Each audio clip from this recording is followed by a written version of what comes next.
It is officially 8:30. My name's Ron, I'm an alcoholic. Hey, welcome to the 2 day before Christmas meeting, okay? We've got a pretty festive lineup here. Ant's going to come up here and chair this. I don't know what else I got to tell you guys. Please, no smoking on church property, vitally important. The church wants us to be respectful of their property. I don't know why they want that. $10 million facility, we get to use it, and just be mindful of that. We got a ton of coffee, a ton of food, help us eat that there. What else?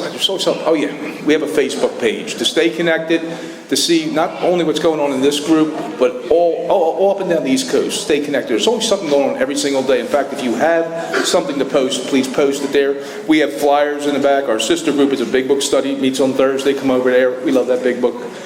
People get better despite themselves when they're in and around that book, and it's always a lot of fun. 7:30 on a Thursday.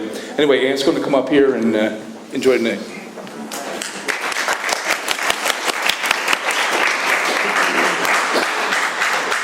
All right, welcome everyone to the Conscious Contact Speaker Group of Alcoholics Anonymous. My name's Anthony, and I'm an alcoholic. This is a 1-hour speaker meeting that meets every Saturday evening at St. Paul's Lutheran Church, 301 North Main Street at 8:30 p.m. in Doylestown, Pennsylvania. The business meeting for this group meets every Saturday at 7 p.m. to 7:30 p.m. right here. The purpose of this group is to provide a consistent message of hope and recovery through God reliance and service to others through the practice and teaching of the 12 steps. We record all speakers so that others may benefit from their message of recovery. If you wish not to be recorded, please simply ask. This is an open meeting of Alcoholics Anonymous. The group would like to welcome everyone, especially newcomers. Is there anyone new or from out of town that would like to introduce themselves with their first names? My name is Ronnie, and I'm an alcoholic. Welcome, Ronnie. Welcome. Mitch, I'm an alcoholic. Welcome, Mitch.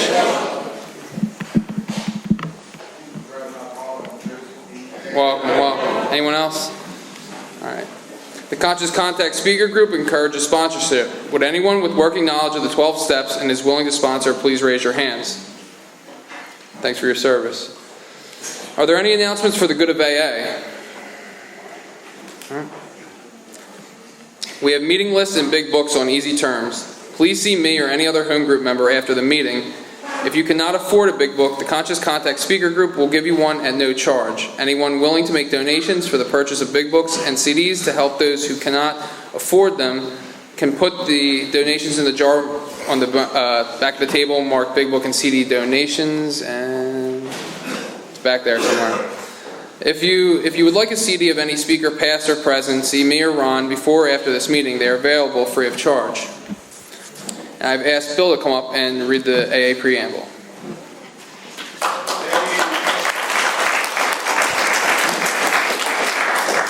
Good evening, everyone. My name is Bill. I'm an alcoholic. AA preamble. Alcoholics Anonymous is a fellowship of men and women who share their experience, strength, and hope with each other that they may solve their common problem and help others to recover from alcoholism. The only requirement for membership is a desire to stop drinking. There are no dues or fees for AA membership. We are self-supporting through our own contributions. AA is not allied with any sect, denomination, politics, organization, or institution, and does not wish to engage in any controversy, neither endorses nor opposes any causes. Our primary purpose is to stay sober and help other alcoholics to achieve sobriety. And I've asked Aaron to come up and read the AA 12 steps.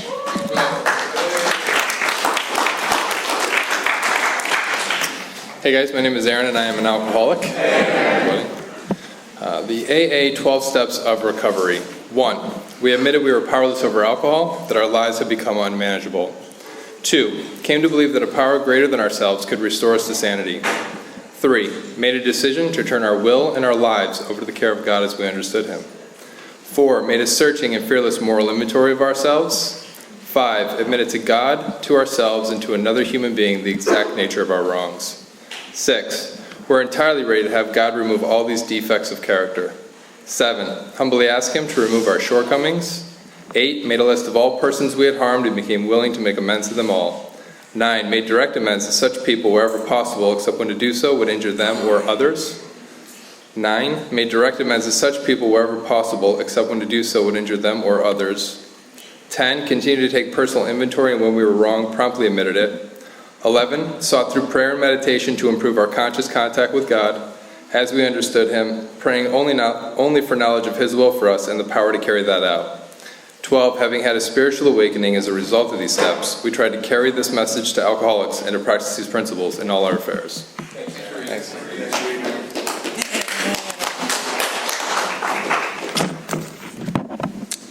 All right, in the 7th tradition, every AA group ought to be fully self-supporting, declining outside contributions. At this time, we'd like to pass the basket. We do not have any dues or fees, but we do have expenses. Your donations cover coffee, cream, donuts, hot sausage, hot dogs, rent, big book, CDs, events and workshops, and Brett's hand sliders. There is absolutely no smoking on the church. Absolutely.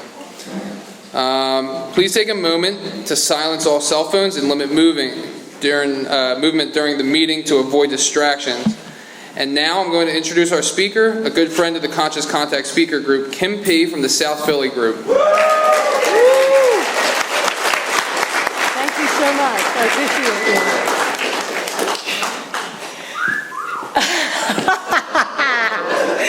Woo, just when I needed a little shot to the ego before I share God's message now.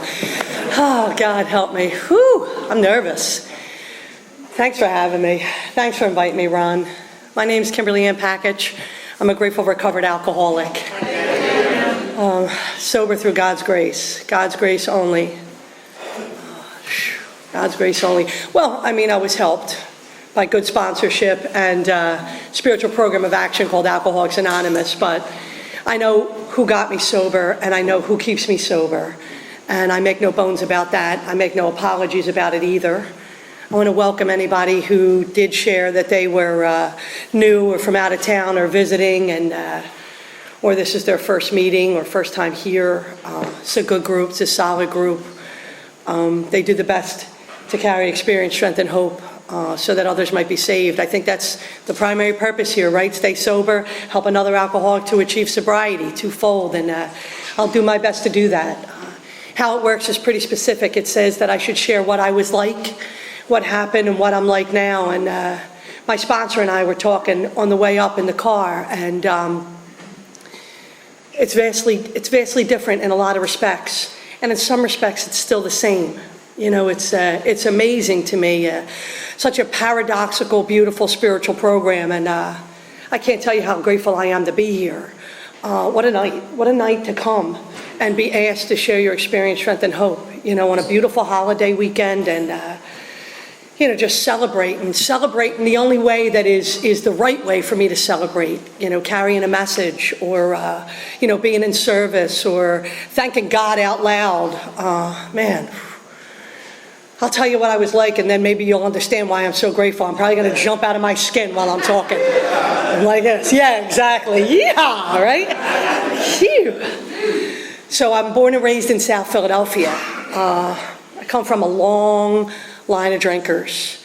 You know, my father drank, his brother drank, his brother drank, their father drank, be my grandfather, my grandmother drank on that side, and you know, I don't pronounce anybody an alcoholic. My father is alcoholic. He says it about himself. He's sober 2 years longer than me in the spiritual program of action. So when I say he's alcoholic, I say that because he has given me permission to do so.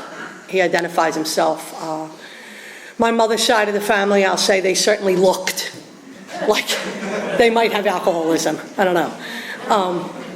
But it's rampant. It's rampant in my family. And I was born and raised around booze.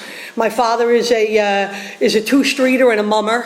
So, you know, the mummers parade comes, and all year long they drink. They drink while they're celebrating. They drink while they're practicing. They drink while they're rehearsing. They drink during, you know, it's just during fundraisers. You know, it's, I want to say baptisms, first birthdays, communion, penance, confirmation, graduation. Like there's never not a good reason to get loaded. And so like I came up around booze a really long time. and was always in our house. My mom and dad were the kids on the block having kids. So their house was the party house. My father were 18 when they had my sister Dawn. They were a little older than 19 when they had me. There was a baby that didn't come to full term. And then after my mom was able, there was another one. So we were almost like Irish twins all the way down, you know what I mean? But there's 3 of us. There's now 6 of us. But at the time, there was 3 of us. And, we were always with the babysitter. If my parents weren't drinking in the house, with their friends in the house, they were out drinking, and we were in with the babysitters who were drinking. And so we were always around booze. And guess what? I loved it. There were a lot of times I wasn't complaining. I got to stay up late. My father would be playing music, and all his bandmates would be at the house, and, who had the banjo and who had the drum. My father played the drums and the saxophone, and, they just had live music all the time, and I would sit on my Uncle Joey's lap, and he would bounce me on his knee, and I would, and my father would be getting half in the bag, and he would say, it's time to go to bed, Kim. And my Uncle Joey would go, leave her alone. She's not bothering nobody. Go get Uncle Joey a beer. And I would go over to the refrigerator and I go, can I have a sip? And he'd say, just the foam, just a little. And I would sip the beer. He would sell the nips then, and I would sit on his lap, and I was mesmerized by it all. I loved it. From that young, I just loved it, the whole atmosphere. And then I would go to bed, and they would do it every weekend. Every weekend. They were either in or out or partying or whatever, and I don't know what happened, man. Things started to just, turn. Now, I think they were always like that because my father was always a drinker. He hung with a lot of guys on the corner in South Philly, shorts and courts, you know what I mean? Foot up against the wall, stickball, and, just drinking all the time. And he was a dock worker. He worked down along shore, so he would go down, punch his card, and go to the bar and drink, and then go back for lunch and punch his card and go to the bar and drink. And sometimes somebody would work his number, and sometimes he would work somebody else's number. I think something started to change for me in that environment where, I love the first step in the 12 and 12. It says alcohol is a rapacious creditor. It's a greedy creditor. And it bleeds all will to resist its demands, but it turns on you and it cuts you all but the ribbons, right? And so what started to happen was my mother would call around the bar looking for my dad. And she'd say, is Chrissy there? And he would get on the phone. And we knew, based on what that phone call was like, what was our next steps to be, you know what I mean? And if he got on the phone and he said, yeah, babe, and she said, listen, I got dinner on the table. What are we having? Chicken cutlet. I'll be right around. Blah blah blah. All would be good.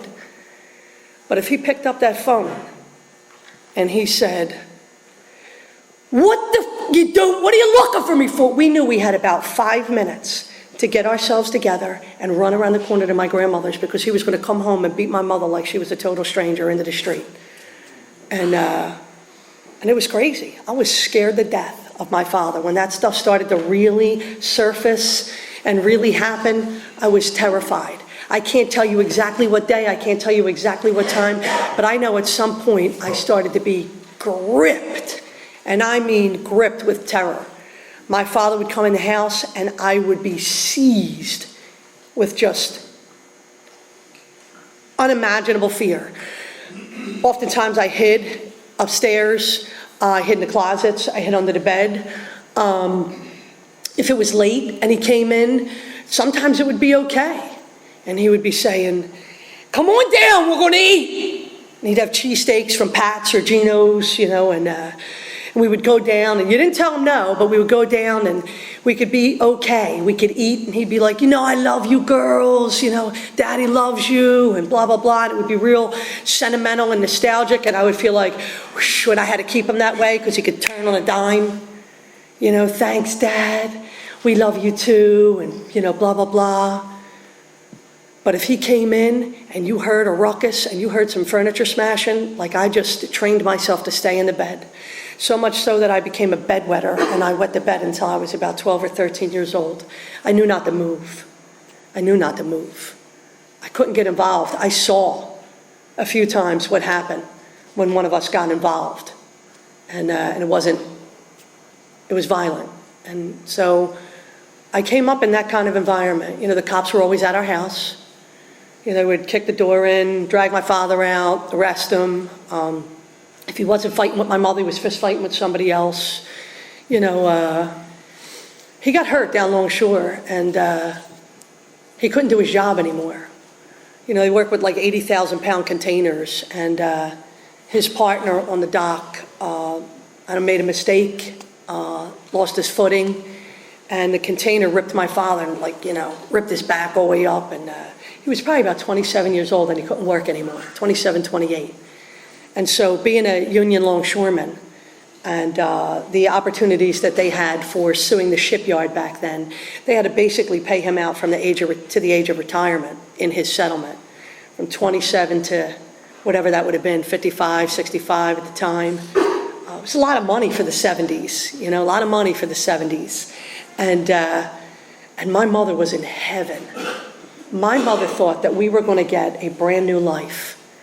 We were going to move out of the city. We were going to move away, and we were going to have a happily ever after. Now, we probably weren't going to go any further than like Pennsauken or Belmar or Roxborough, but, you know, which is still technically in the city, but it's far enough away that we don't consider it South Philly, right? So we were just like really like in a little, you know, radius. But to my mom, it meant a brand new start. It meant a happily ever after. It meant a husband. It meant, you know, being parents to their kids. And I remember her taking us around, right? Taking us around and looking at these houses. And I was just as excited for this brand new start. I mean, whew, I was like, thank you, God, for answering my prayers. Because, by the way, before I even hit Catholic school at 5 and 6 and 7, I talked to God. I knew him. I don't know how I know him. Maybe because he knew me first. But I did. And I used to say, God, I know you don't want me to think like this. Why am I thinking like this? I know you don't want me to feel like this. Please help me to stop feeling like this. Can't you help me? Won't you change me? Can't you? Like, I just was like, I'm telling you, like, I can feel it. It's visceral, the way I used to talk to him and beg him to help me, help us, change me, you know, just bless me, just keep me, just, you know, just always talking to him. And I remember running through these houses and thinking, this one's my room, this one's my room. Like, I was so excited, you know, and my sisters would be there and we would look and go. And I remember, like it was yesterday, when my mother lost all will to live, I think.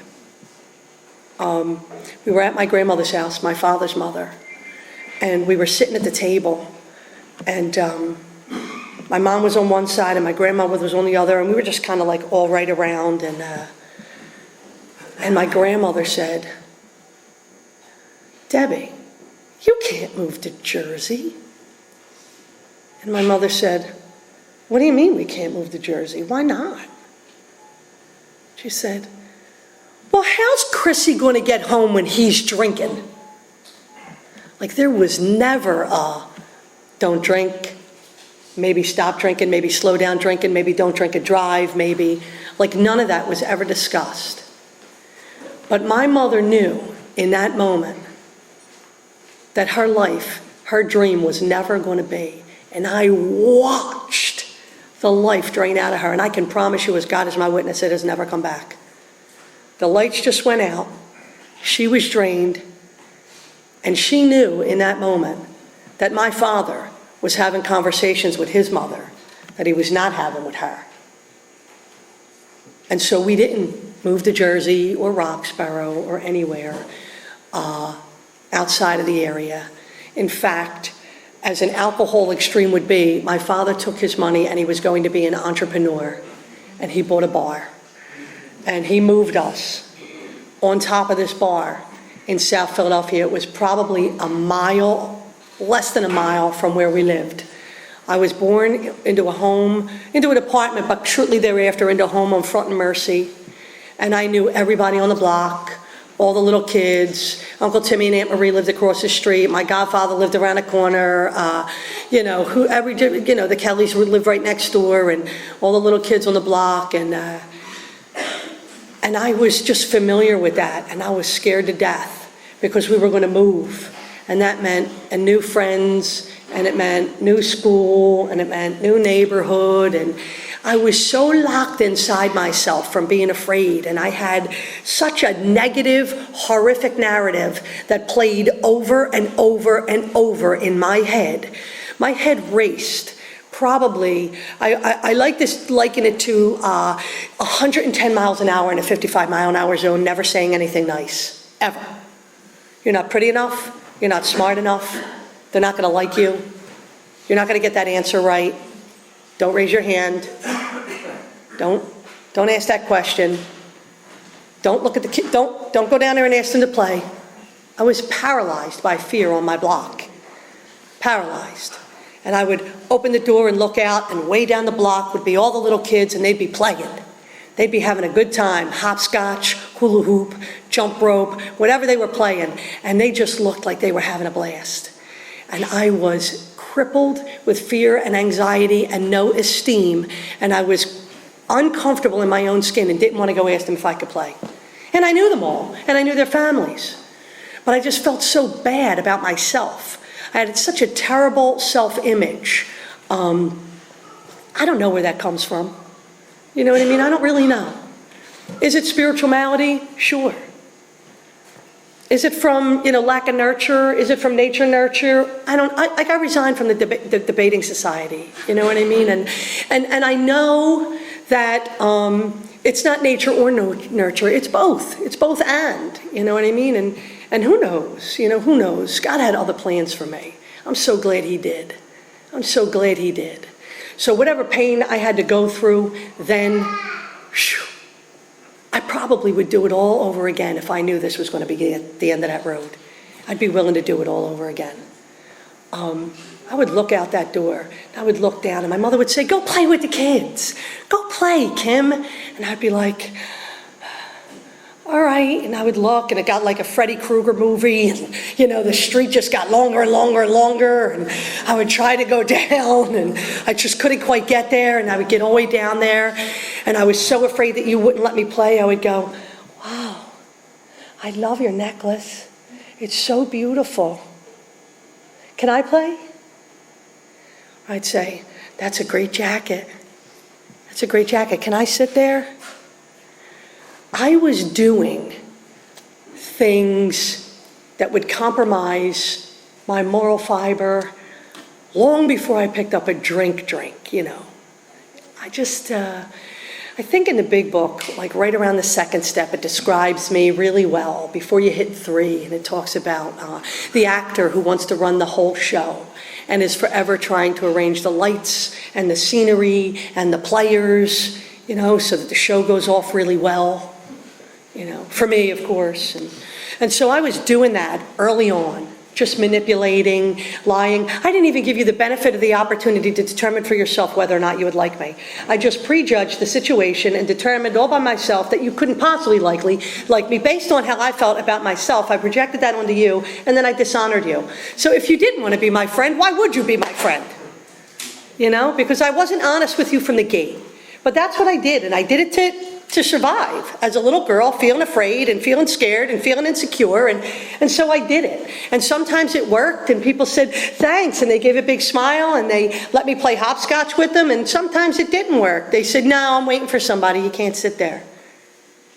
And I would feel that rejection deep inside, and I would walk back to the house, and my mother would say, "Why aren't you playing with the kids? It's so beautiful out." And like the good child of an alcoholic household, I wanted to take care of her, you know what I mean? And so I'd say, "Oh, I don't like the game they're playing. I'm just going to stay here." Especially if they said to me, my mom said, "We can't play with you."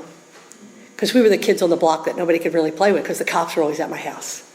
And kids are cruel and they're honest, you know what I mean? They don't know. Out of the mouths of babes, it becomes a cliche because it's cliche. No, so that's how I was coming up. I was 5, 6, 7, 8 years old. Then we moved. We moved on top of this bar, and I'm thinking, oh my God, I was so self-centered and so just, just consumed by self that all I could think about is, how am I going to make it in this new neighborhood? How am I going to make it in this new school? I mean, at least on my block, I knew who to let pick the game, who to let win the game, who to go first to the game, who to share my candy to, who to give a compliment to, who to stay away from. Like, I figured all that out. Now I got to start all over. And I went to Catholic school, God bless you. I went to Catholic school, and I think Catholic schools back then, Our Lady of Mount Carmel had about 27 kids in a classroom. St. Casimir's, where we went when we moved, had probably a fewer amount of kids, maybe like 22, 25, but still 21 too many for me. You know what I mean? Like just way too much. And so I spent a lot of time in the house. Well, I want to say in the bar. We lived on top of the bar. It was 3 stories. And so what I did was, because I didn't have a lot of friends, was I would watch on a Friday night and a Saturday night while my mom and dad were running the bar. So my father took action. So they had lots of vices. Any vice that you could really think about getting involved in, they had at 1700 South 2nd Street. So my father, ran numbers and had poker machines and horse race betting and all-night card games in the back and go-go dancers and non-AA conference-approved materials being used and sold in the bathrooms and outside and just all this crazy stuff. That I probably shouldn't have been exposed to, but I was. And they had some good stuff. They had a shuffleboard league and a dart league and a softball team and a pool league. And so they had a lot of stuff going on, and it was always mobbed in there, because whether you were into the right stuff or the wrong stuff, that's where you convened. 1700 South 2nd. So every Friday night and Saturday night, it was 3 deep on every single side of the bar. It's like a gigantic, I don't know, horseshoe, but not round, kind of squared off, rectangular, I don't know. Anyway, you'll find out that I flunked out of school early on. It's probably why I don't know my shapes. But anyway, I would watch them, and I would listen to the music. I would listen to it. And all the songs on the jukebox, and it would be just so loud, and people would be laughing and joking and smoking and drinking, and I just was like, wow. Like on a Friday and Saturday night. And they had a smile from ear to ear. They had rosy cheeks and big bright eyes. And when they laughed, it was like a genuine belly laughter. And I was so locked in my head and locked in my spirit and uncomfortable in my own skin. I can promise you I never smiled. And if I did, it was not genuine.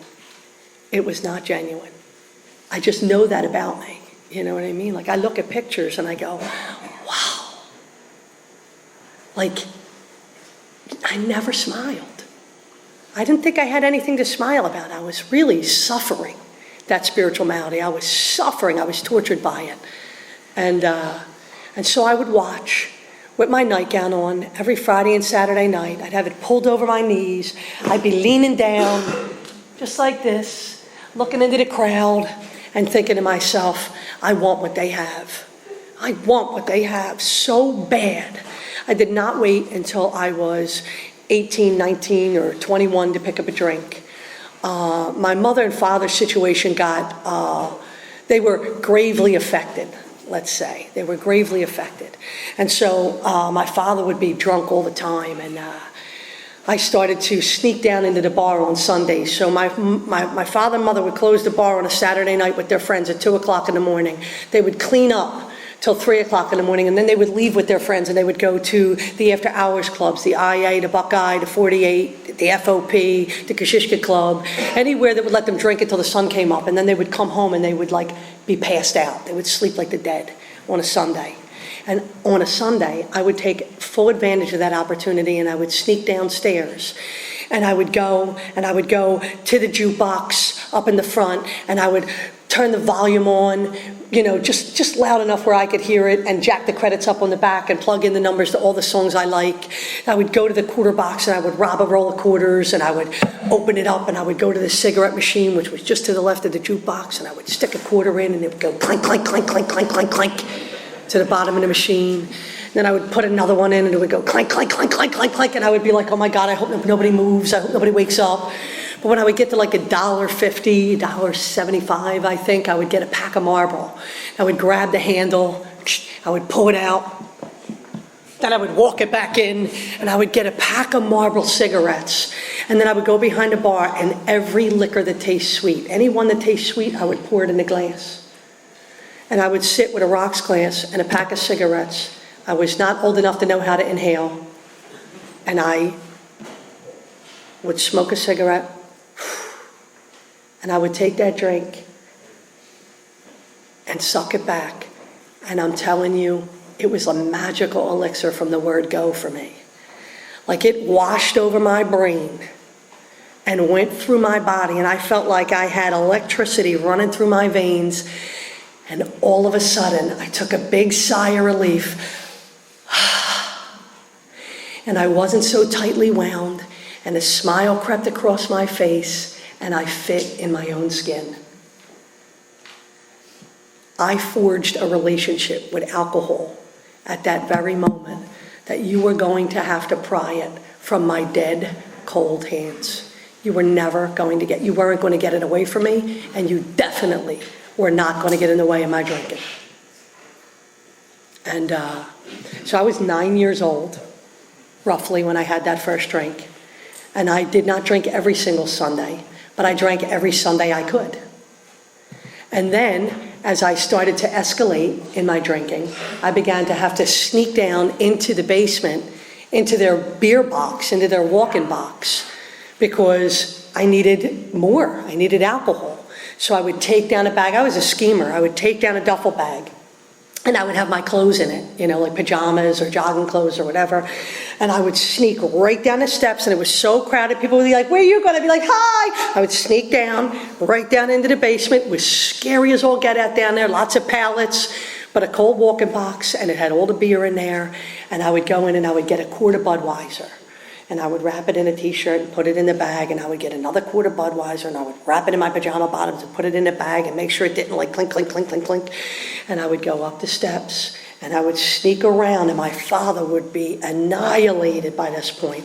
He'd be sitting at the end of the bar like this, right by, and I would come around, and I would go behind him, and I would get right, when I tell you I'd get behind him, I'd get almost to the front of the door, and he'd go, "Yo, where you going?" Say, "I'm going to Audrey's, Dad." "You I?" "I'm I. And out the door I would go. I'd have 2 quarts of Budweiser in a bag. I'd have the money that I had left over from robbing his quarter box, the Sunday before or 2 Sundays before. And I would go over to Izzy's across the street. You didn't want to buy nothing but loose cigarettes from Izzy's, because even when he took them out, cockroaches jumped from everywhere. But he was the only store that would sell you the cigarettes, you know what I mean, when you were a kid. And I would be 10, 11, and 12 years old. And I'd be robbing my mother and father from their quarter box, from their savings in their top drawer, from, just from their beer box, anything I could get my hands on to get more alcohol. I began to cut school, right? Because booze is now taking on a larger part of my life. So by the time I'm 13 years old, 12 and 13 years old, I'm cutting school, or I'm taking the church envelopes that they're giving me because I went to Catholic school. I'm ripping open the church envelopes, and I can't go in because my mom and dad are home, and they're waiting for me to come back from church with the church paper, not because they wanted me to be involved with religion, but because when you went to Catholic school, you better have that envelope in the church basket and the bulletin to prove that you went there. And so I would just go to the church, sneak in the back, take the paper right off the back of the thing. Out I would go, I would rip open the envelope, and I would go to Miss Mickey's, which is a speakeasy off Fifth Street in South Philadelphia. And Miss Mickey was an older woman, an older black woman, and she had about 75 kerosene heaters in her house, and she would shuffle over to the door, and I'd be like, she would answer it, she'd go, "What you need, darling?" I'd say, note scribbled in my own handwriting, "My mother needs 2 40s of Bud." She'd say, "Come on in here, darling." And I would go in, and she would go to the back, and she would get the 2 40s of Bud, and she would, "Let me put these in a brown paper bag so nobody sees you taking these to your mama." "That's a great idea, Miss Mickey." She would roll it up, and she would give it to me, and I would go down to Greenwood Street Park. And by this time, I had little girlfriends that I gravitated to in the neighborhood that were almost just like me. Not quite like me, but almost, and they were willing to drink. And so we would sit, 3 or 4 of us, but guess what? I robbed the money. I took the risk and went to Miss Mickey's. I carried the booze back. I get the first pull off the 40. Makes sense to me, right? So I crack it open, and I'm glug, glug, glug, glug, glug, glug, glug, glug, glug, and then I give it to you. And all of a sudden, I get what I now know as a resentment. I didn't know it then, I know it then. Yeah, I know it now. Because you are taking too much, and you are taking too long, and it has to go from you to you to you to you to you before it comes back to me, right? It's got to go around. I'm like, let's go! Bogart, smash! What's the matter with you? I don't know. Like, I had no idea what was happening to me, and the big book is pretty clear. It says we become dangerously and disgustingly antisocial. That was happening to me at 12 and 13 and 14 years old, and I had no idea that alcohol had me by the throat, and it was dragging me through my own young life. And I don't know how I kept those friends, but I did for a little while. But then, just like Bill's story, I become like a lone wolf, and I'm drifting from place to place to place, and I'm deluding myself into believing, that I just don't like you, and I don't trust you, and you got too much to say, and really nobody really wanted me around at a very young age, very young age. By the time I was 15 years old, I had dropped out of school because Booze told me that that was for the rest of you suckers, and I was going to be an entrepreneur in the business of sales. Non-AA conference-approved materials. So you would see me at school, but I wasn't actually in class or enrolled. I was in the fire escapes and the bathrooms and behind the building, and I was making money. So I told myself. Now, I can promise you I was pathetic, and I was delivering most of that money to somebody else.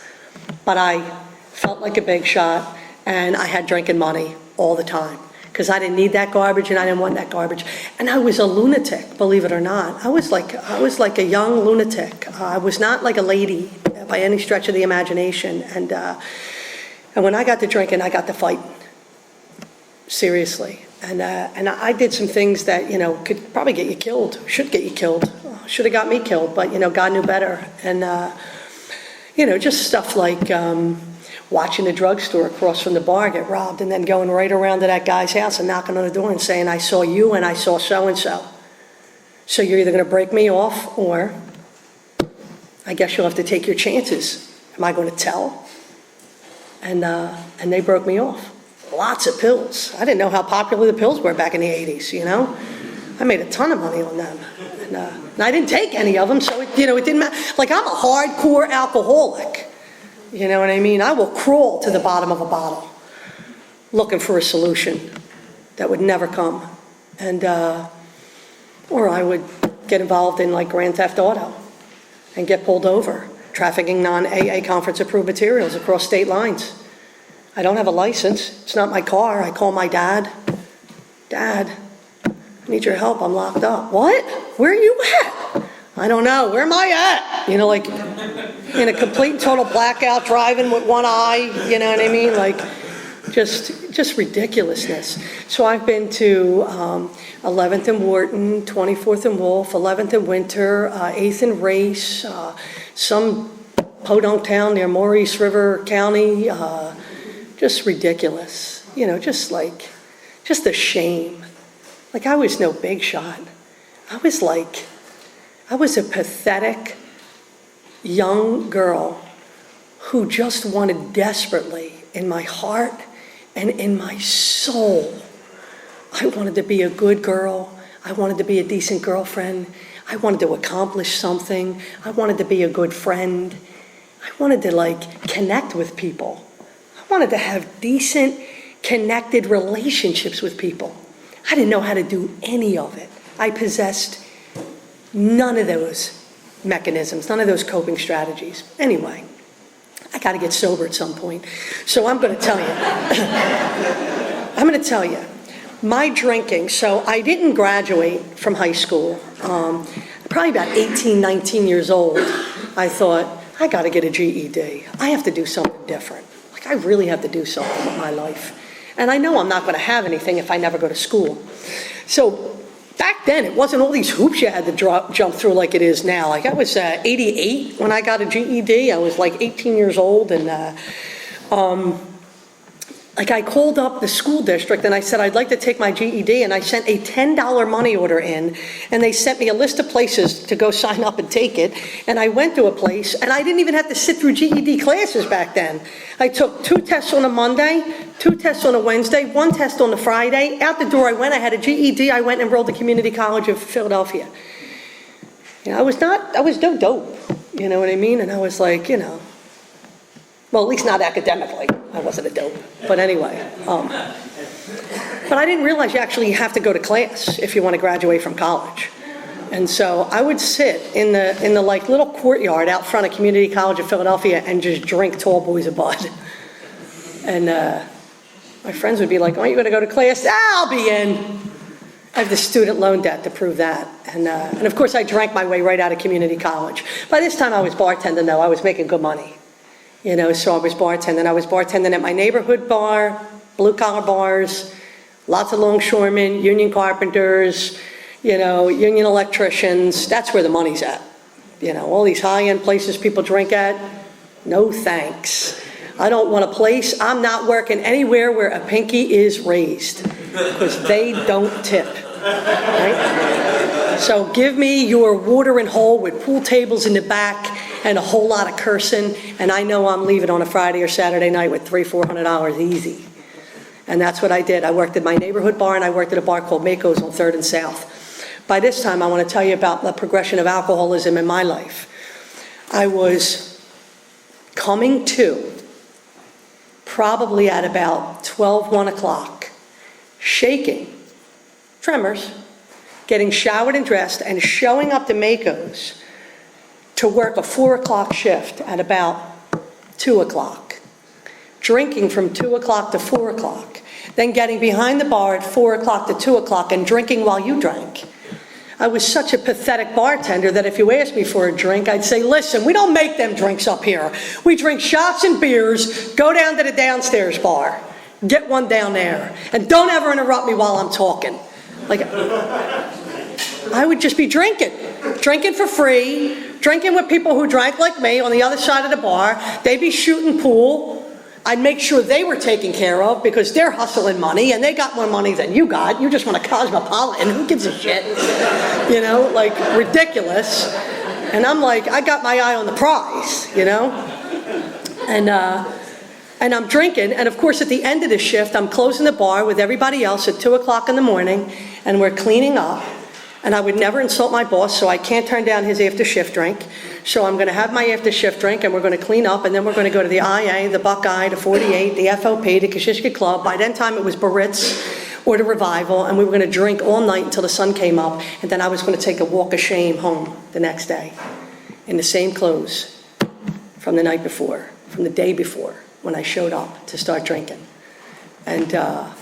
And so that was my drinking career. And I worked at that bar, 5 nights a week. My best friend in the world, if you can believe I have one, and she is still the same one, from when I first moved into that new neighborhood. Her name is Amelia Collins. We are not anonymous among one another, and she is among us these days, thank the Lord, for big and small favors. And she came into the bar at Mako's. She had moved away. She was working down in Atlantic City, working in the casinos, doing the same thing I was doing, making money, slinging drinks, and she said to me, "You look like you're dying."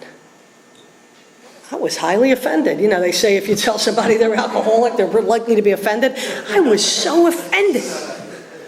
Because I thought I looked cute. I had like short shorts on, little shirt, I was emaciated. It was crazy.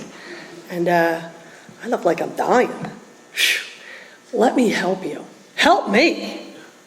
You don't help me, I help you. Whoa, calm down, Kim. Why don't you come home with me for the weekend? Just get away for a couple days. I packed a bag for 3 days, and I stayed for 3 years.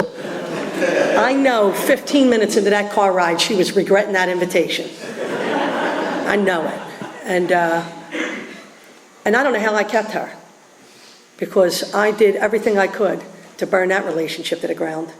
Anything a friend shouldn't do, I did, including being violent and taking advantage of a kindness. And she neglected to leave out a little portion of the information that would have benefited me in my decision-making as to whether or not I was going to go for the weekend. Bars down in Atlantic City were open 24 hours. And they were salespeople. They were in this business of sales, non-AA conference approved materials. So our house was a 24-hour party, and all the clubs, and All the bars in Atlantic City are open 24 hours. And I went from the frying pan into the fire.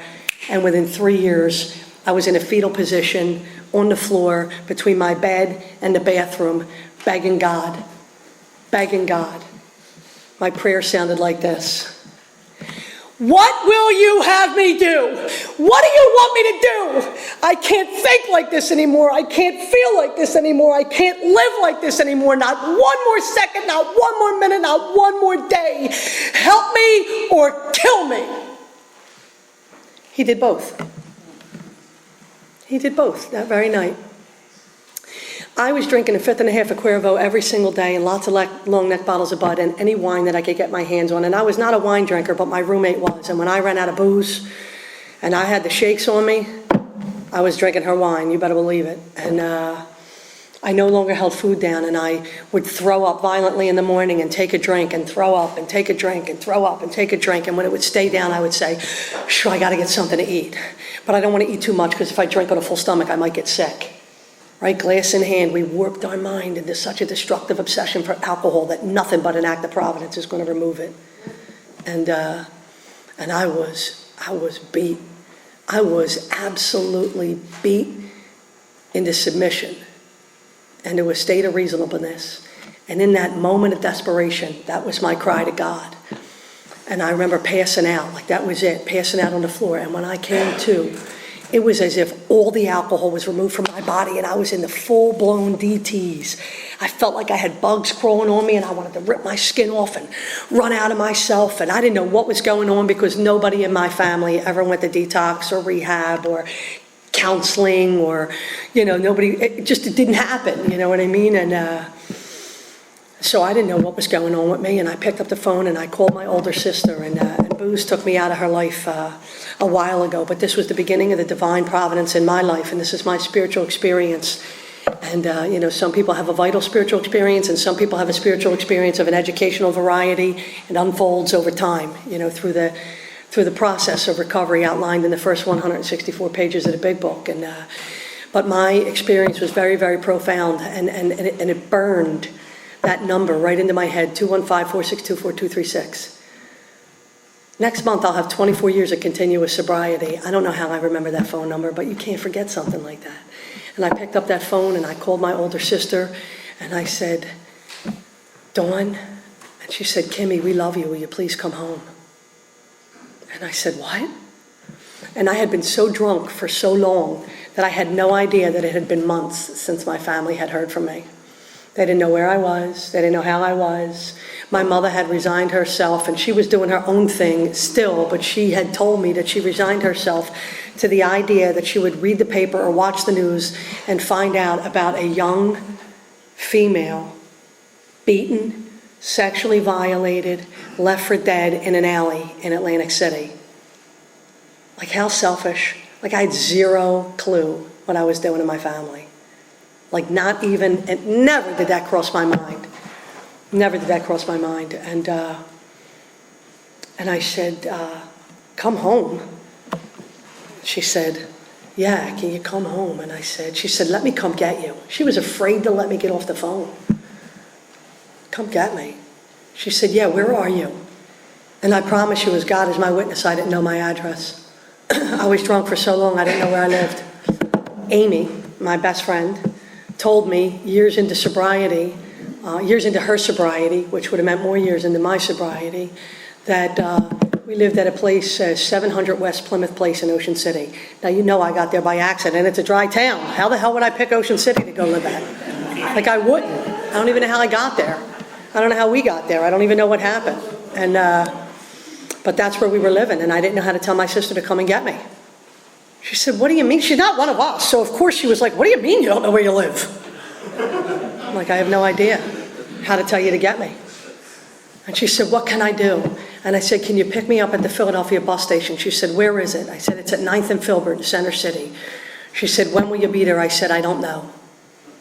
And I learned about love and loyalty and forgiveness before I even crossed the threshold into Alcoholics Anonymous, because booze took out of my life probably 2 or 3 years before that. I was in a very, very, very violent altercation. I don't know who with. I know I was filled with blood from head to toe. And when I walked into the house, she was screaming, a blood-curdling scream, ripping my clothes off, throwing me into the shower, trying to find out where I was cut to dial 911 or grab my father, when she realized it was not me. And she was screaming, "Where were you? Somebody's hurt really bad." And I was in a full-on blackout, and I had no idea. And to this day, that willingness sits at the bottom of my 8-step list, because I have no idea who that was. And I have no idea where I was. I have a willingness to make direct amends if I'm ever able to, but to date, it has not come to pass. And she stopped talking to me at that moment. She said, "It's too painful to love you." And so she came to get me. And she was at the bus station, and it was daylight out when I talked to her, and it was pitch black when I got there. And she never left. She left her house. As soon as she hung up the phone with me, she waited there all day and night. And when I walked in, she brought me to my mother's house. And my mother was kind enough to let me stay there overnight. And she said, "You got to talk to your father. He's around. And I want you to go and get some help. You could stay here, but you got to get some help." I knew I needed help. I really thought I needed an inpatient mental facility for at least 1 year. I mean, nobody thought like me.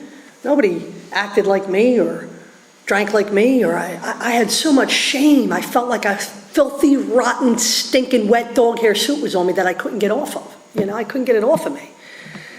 And so I knew I needed help, but I didn't know what that was going to look like. And I'm thinking, how's my father going to help me? And what do you mean he's around? And I went to my grandmother's house and the next day, and I knocked on her door, and she was afraid to let me in, and rightly so. I used to torture that woman's life. I would come in there in a blackout, drunk, cook, nearly burn her house down, and when she would say something, I'd be like, "Shut up, Graham! Go to bed!" Like, just an animal. I was a vicious animal under the influence of alcohol. And she was scared to let me in, but she did. And I said, "I need to talk to my dad." And she said, "He's at a meeting." And I said, "He's at a meeting? Who's listening to him?" Like, I never heard of Alcoholics Anonymous. I'm telling you, as I stand here before you, I never heard of Alcoholics Anonymous. I never heard of anybody who went to detox. I knew one guy who went to rehab when we were 16 years old. His name was Gary. He disappeared from us for 30 days. When he came back, he couldn't drink. We all felt really bad for him. We were sneaking him alcohol. You know what I mean? Sneaking him beers. I later found out that that was Gary's relapse, you know what I mean? And I didn't know. I knew nothing about you good folks, nothing about you. So I'm like, "What do you mean he's at a meeting?" She said, "I don't know, but he's got to get this paper signed, and he forgot it. Will you take it to him?" I said, "Well, where at?" She said, "It's the only place he ever goes when he's here," and every single line that was filled out said South Philadelphia Group of Alcoholics Anonymous, 1605 East Moymensing Avenue. I'm thinking, Moymensing Avenue, that's around the corner. What? Like, I don't know what he's doing. I don't know. So I walk around with the paper to the group, the meeting, and I knock on the door. Because I never heard of AA, so I didn't know you didn't need to knock to come in. You know? So a guy opened up the door, and he looked me up and down, because I did not look like I was trying to get sober that day. I had really big, long black hair, a purple stripe, a Megadeth t-shirt cut down to no man's land, a biker jacket, ripped up jeans, Doc Marten boots laced up to the knee, and it was 3 sheets to the wind, I believe. I was probably still drunk from, the day before. And I looked at this guy, and he looked at me, and he said, "What do you want?" I said, "I'm looking for my father." He said, "Who's your father?" I said, "Christopher Package, Chris Package." He said, "I don't know him, but there's a lot of people. Would you like to come in?" And just like Jeffrey McGuire, he had me at hello. He became my first mistake in Alcoholics Anonymous. First, not last, but anyway. Anyway, you could take my fifth step and stick it on a billboard on I-95. I'm free, right? I'm free. It doesn't bother me today. Anything that didn't kill me, I learned from in this program. If I had the right attitude and I was willing to surrender it to the Father of Light who presides over us all. So nothing is wasted. Nothing is wasted. And he said, I don't know, would you like to come in? And I said yes. And that was January 23rd, 1994. And I stepped over the threshold of that room in South Philadelphia group of Alcoholics Anonymous. And I have not had an excuse valid enough to pick up a drink or any mind or mood altering chemical since that time. And my father was way in the back.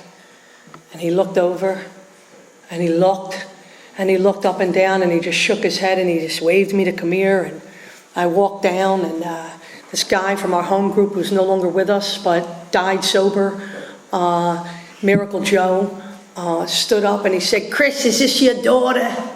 And he said, yeah, Joe, that's my daughter. He said, sit here, honey. It was all longshoremen in that group, and all our guys. He got up, I sat down.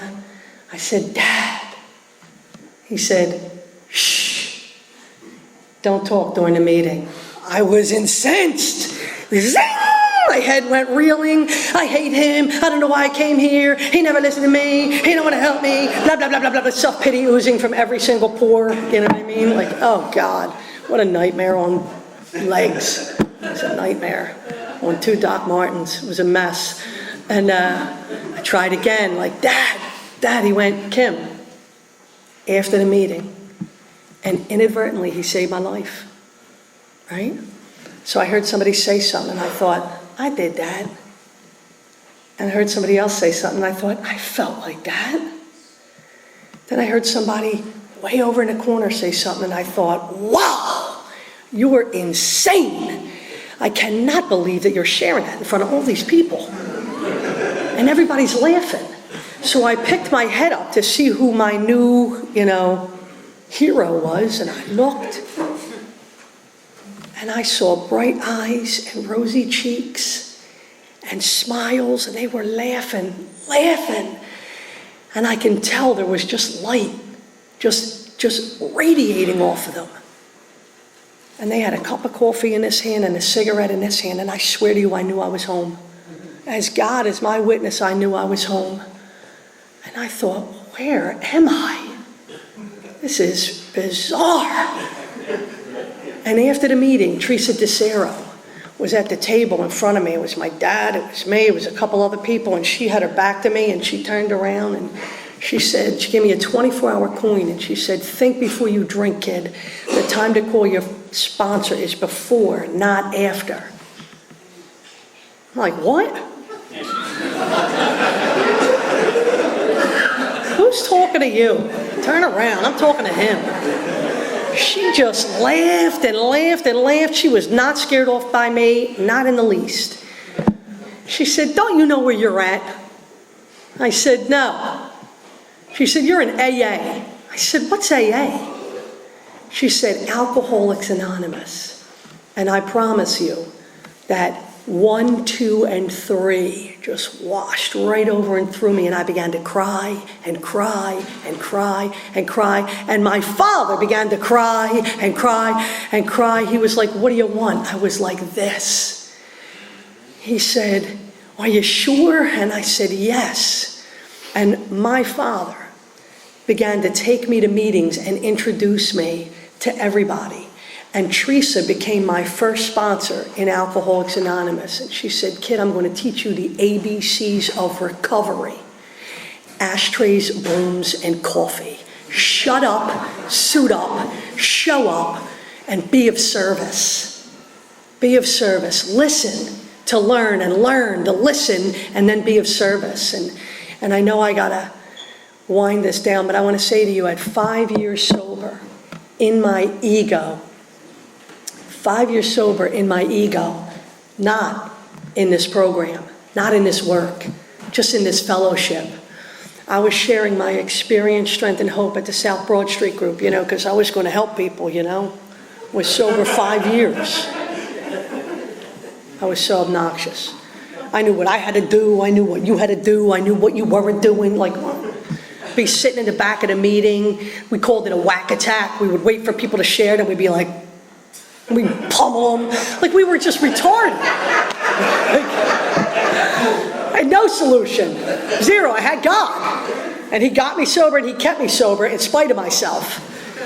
So I'm sharing my experience, strength, and hope, as at the South Broad Street group of Alcoholics Anonymous, and in walks this woman with a newcomer.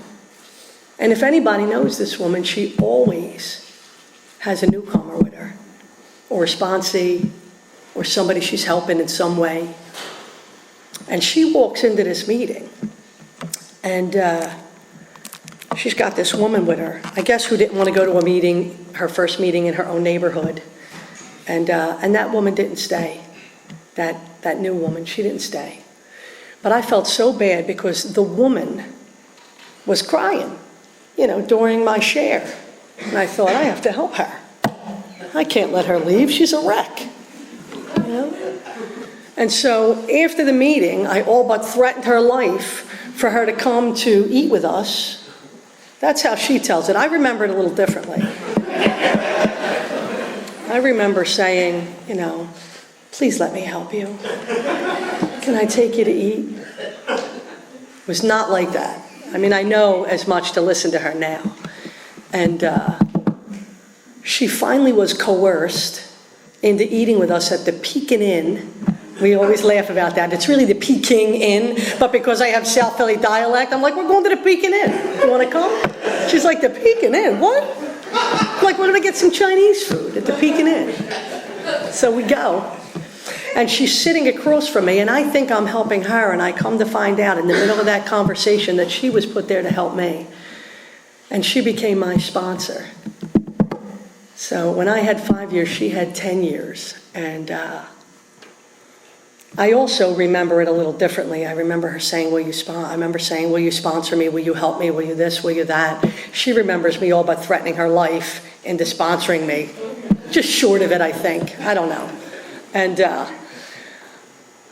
my recall's not that great, especially when I'm at fault. That's why I need God and this spiritual program of action, I always remember what you did in great detail, But that woman became my sponsor, and her name is Claire Keller, and she's been walking with me from the time I had 5 years. And she walks with me today, and she came with me tonight. And I could not think of another person that I would want to spend a day with, a night with, an experience with. She is my person. God gifted me with her and our relationship. And she walked me through the first 164 pages of the Big Book of Alcoholics Anonymous, and God blew the doors off of this thing for me. And when she had a new experience, I had a new experience. And when she had a new experience, I had a new experience. And we've just been journeying together, shoulder to shoulder, and I love her with all my heart. And I'm not embarrassed to say that. I'm not embarrassed to say I love God. I'm not afraid to say that I don't believe in any strangers, only friends I haven't met yet, and I already love you. And I'll never apologize for speaking her name, and she hates it. She's so humble. She absolutely will have something to say on the ride home about this, I promise. But I don't care, I'll take it. Because I know God gifted me with that relationship so that I could become whole. And I became a daughter through her guidance, and I became a sister, and I became an aunt, and I became a godmother 2.5 times over, because Amy had to pick her sister-in-law for the last child, but she really wanted me. We keep that a secret, right? So, but I became, I learned how to stick and stay in AA. I became teachable. I became transformed. My roots grasp a new soil. I went back to school in Alcoholics Anonymous, and I say this because I say, if you are new here, do not sell your God short.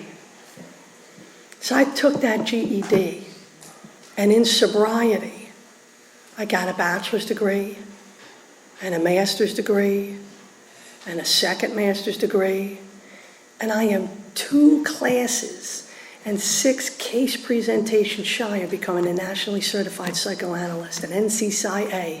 I could have never I couldn't put a drink down. I couldn't behave in a group of people. And I just am amazed at what God Almighty has done in my life. I have love in my life. I have light in my life. I have joy, so much that I want to rip my chest open and let it spill out all over. But I know you don't get it that way. You got to trudge the road, right? But I'm happy to walk with you. Thanks for letting me share.